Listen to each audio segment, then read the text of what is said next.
Ok, je to divné, ale uvidím ešte, čo sa stane. Tak idem domov. Čau, Vicky.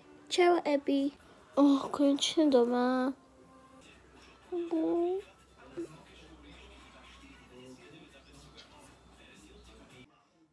Mami?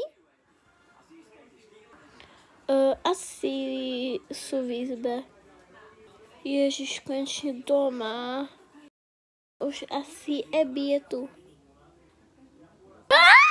Ježiš, pískaš jak dievča, oci. Už som seba zľakol. Fú, okej. Čo no ty? A kde je? Kde je Sofia?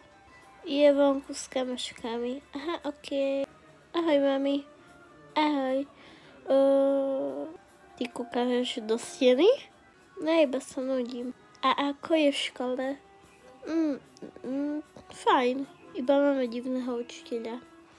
Okej. Píp, píp, píp, píp. Nie, zase to neznáme číslo.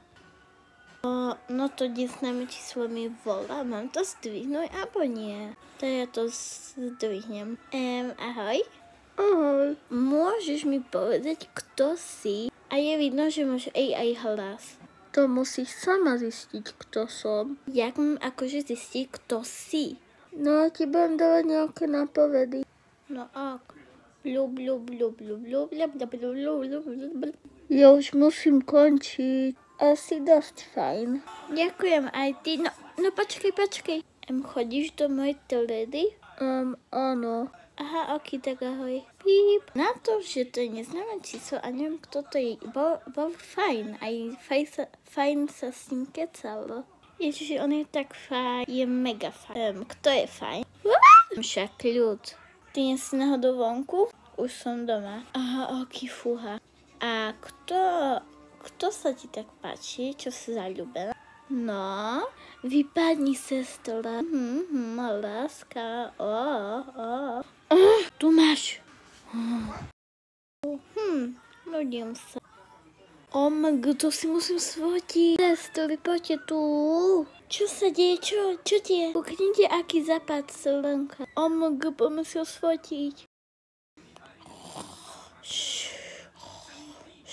Abby. Čo je? Veď choď si ľahnuť, ne? Ok, tak ahoj. No, dobrú noc. Ahoj. Oblečím sa do pyžama. Ok, som v pyžame. Dúfam, či zajtra zistím, kto je to neznáme číslo.